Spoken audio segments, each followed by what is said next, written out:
మందుబాబులకు తెలంగాణ ప్రభుత్వం షాక్ ఇచ్చింది. రాష్ట్రంలో మద్యం ధరలను పెంచింది.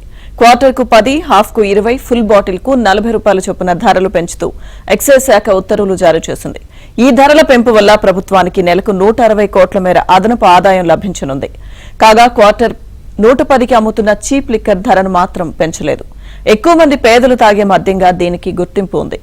అదే సమయంలో తక్కువ ఆల్కహాల్ శాతం ఉండే బ్రీజర్ ధరలను కూడా పెంచలేదు. ఇక ఈ రెండు మినహా మిగతా అన్ని బ్రాండ్ల మద్యం ధరలను పెంచారు. పెరిగిన ధరలు ఆదివారం అర్ధరాత్రి నుంచి అమల్లోకి వస్తాయని అధికారులు తెలిపారు.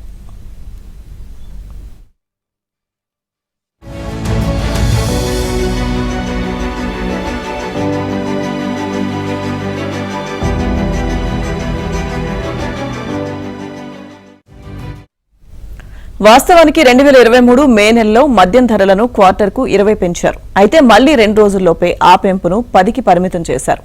మద్యం ధరలు పెంచితే అమ్మకాలు పడిపోతాయంటూ డిస్టిలరీలు చేసిన విజ్ఞప్తి మేరకు ధర తగ్గిస్తున్నట్లు అప్పట్లో అధికారులు చెప్పారు. అప్పుడు తగ్గించిన 10 రూపాయలని ఇప్పుడు పెంచామని ఎక్సైజ్ శాఖ తెలిపింది. ఈ పెంపు ద్వారా వచ్చే మొత్తం ప్రభుత్వానికి మాత్రమే వస్తుంది. తయారీదారులకు దీంతో ఏమాత్రం సంబంధం లేదు. కాగా బీర్ల ధరలను ఈ ఫిబ్రవరిలోనే ప్రభుత్వం పెంచింది. బీర్ల ధరల పెంపు సమయంలో మాత్రం అటు తయారీదారులకు కొంత ధర పెంచి దానిపై మళ్లీ ప్రభుత్వం కూడా పన్నులు విధించి ధరలు పెంచింది.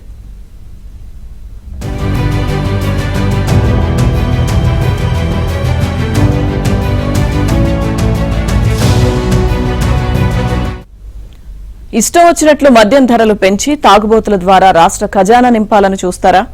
బీర్లను, బార్లను నమ్ముకొని రాష్ట్రంలో పాలన కొనసాగిస్తారా అని సీఎం రేవంత్ రెడ్డిని మాజీ మంత్రి హరీష్ రావు ఎక్స్ వేదికగా ప్రశ్నించారు. బెల్ట్ షాపులు మూస్తామని చెప్పి గల్లీకో బెల్ట్ షాప్ తెరిచి తాగుబోతుల తెలంగాణగా మార్చే కుట్ర చేస్తున్నారని, కాంగ్రెస్ తెస్తామన్న మార్పు ఇదేనా అని ప్రశ్నించారు. ఓవైపు మద్యం ధరలు పెంచి మరోవైపు విక్రయాలను రెండింతలు చేయాలని అధికారులను ఆదేశించడంలోనే ప్రభుత్వ ఆంతర్యం స్పష్టమవుతోందన్నారు. ఉన్న మద్యం దుకాణాలు చాలక సర్కార్ గల్లాపెట్టి నింపేందుకు గ్రామీణ జిల్లాలు, పట్టణ ప్రాంతాల్లో ప్రతి 30 కిలోమీటర్లకు ఒకటి చొప్పున 100కు పైగా మైక్రో బ్రూవరీలు ఏర్పాటు చేయాలని చూస్తున్నారని ఆరోపించారు. రాష్ట్రాన్ని ఏం చేయదలుచుకున్నారో చెప్పాలని హరీష్ రావు డిమాండ్ చేశారు.